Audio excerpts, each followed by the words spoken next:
Eh bien, cette fois, nous y sommes. Les 60 dernières secondes d'attente avant le verdict des Français, c'est l'épilogue de cette dissolution choisie par le président de la République qui agit comme un coup de tonnerre, ouvrant une campagne éclair. Allons-nous découvrir une clarification de la situation politique? On découvre ensemble les images de l'attente des militants dans chacun des QG de campagne. Le Rassemblement national va-t-il confirmer sa dynamique des européennes et du premier tour? Comment les Français ont réagi aux consignes, aux messages et au choix du Front républicain? On voit tout ça avec vous, Anne-Sophie. Oui, est-ce que le RN va parvenir à installer Jordan Bardella à Matignon? C'est la question que beaucoup se posent. Mais depuis une semaine, beaucoup de choses ont bougé. La gauche et le camp présidentiel ont choisi le Front républicain. Plus de 200 candidats se sont désistés pour barrer la route au RN. Nous allons voir dans quelques secondes si cette stratégie a été payante ou si les électeurs l'ont rejetée. Quel que soit le résultat, une période d'incertitude risque de s'ouvrir. Et nous allons vivre une situation totalement inédite, inconnue. Plus que quelques secondes avant cette première estimation de notre partenaire Ipsos Talent. Il est 20h et on découvre la nouvelle Assemblée. Et ce n'est pas le tiercé qui était attendu à l'issue du premier tour. C'est d'abord la gauche, le nouveau Front populaire qui arrive en tête avec 172 à 192 sièges. Vient ensuite Ensemble, la coalition présidentielle avec 150 à 170 sièges. Puis enfin, le RN et ses alliés, avec notamment les amis d'Éric Ciotti, 132 à 152 sièges. C'est une énorme surprise. LR et les divers droites se maintiennent bien, 57 à 67 sièges. Puis les divers gauches, entre 13 et 16 sièges. Et l'UDI et les divers centres, 6 à 8 sièges. Les premières réactions, vous le voyez dans les QG de campagne auprès des militants. Nous serons en direct également du Palais de l'Élysée, de l'Hôtel Matignon avec nos envoyés spéciaux. Avant de retrouver nos envoyés spéciaux justement, on va observer maintenant en bloc cette nouvelle Assemblée, ce renversement de tendance. Regardez, observez.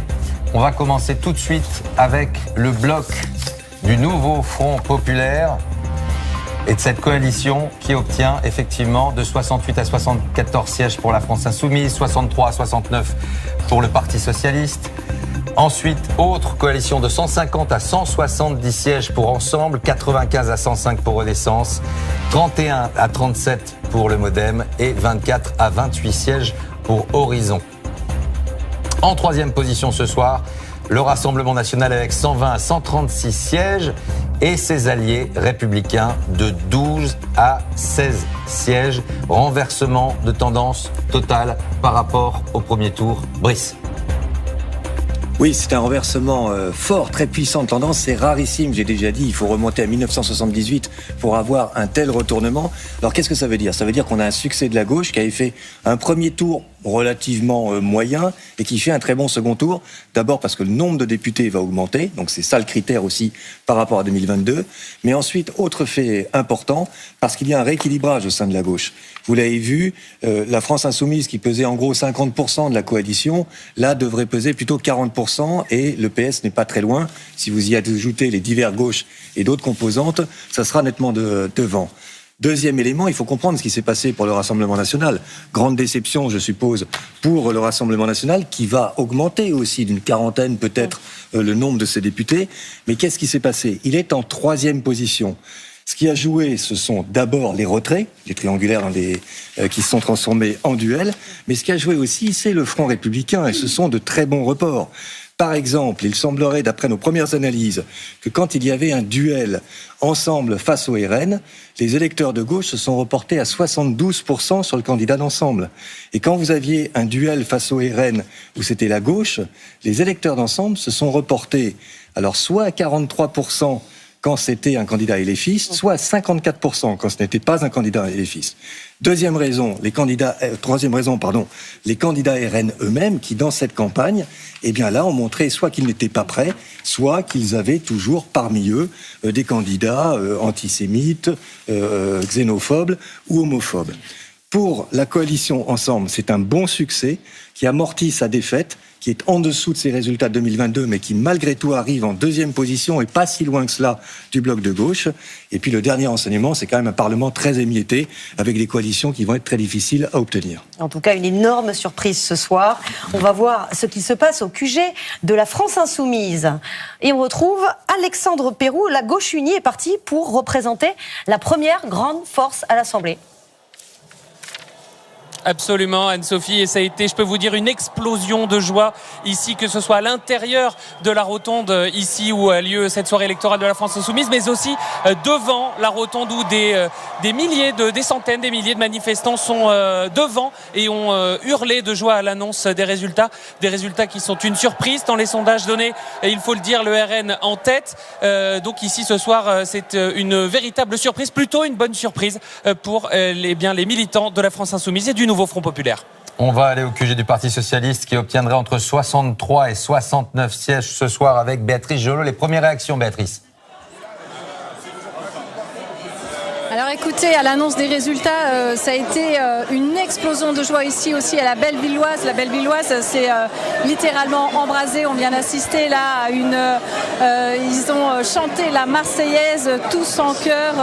Ils étaient tous soulagés par le résultat et très étonnés d'être en tête de ces législatives, d'avoir remporté ces législatives. Et maintenant, on attend le discours d'Olivier Faure.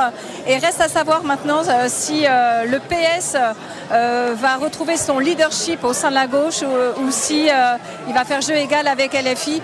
Mais ça, ce sera dans un deuxième temps. Pour l'instant, ici, tout le monde savoure la victoire. Merci. Nous partons maintenant au QG du Rassemblement national. Alors, on l'a vu, son groupe progresse. Il était à 88 députés, il serait entre 132 et 152. Mais évidemment, ça n'a rien à voir avec ce qui était prévu à l'issue du premier tour. On imagine que c'est une douche froide.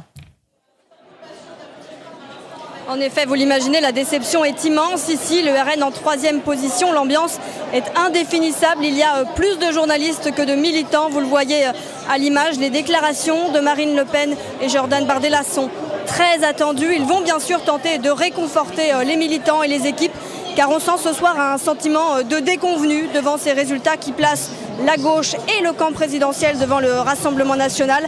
Grande frustration pour les militants. C'est une sorte d'ascenseur émotionnel. Il faut croire ce soir que les nombreux désistements pour constituer un front républicain ont permis de barrer la route au Rassemblement national.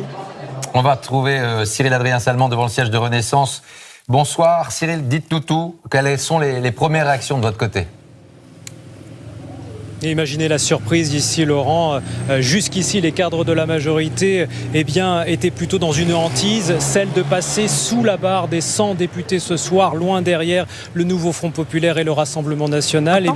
Non seulement ce soir, on est bien loin de cela, où ils sauvent l'honneur avec plus de députés, mais ils sont aussi arrivés deuxième devant le Rassemblement national. Et ça, c'était inespéré, totalement inattendu.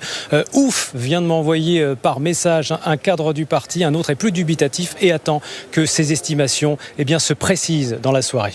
Merci Cyril, on va tout de suite écouter la réaction de Jean-Luc Mélenchon qui a déjà pris la parole.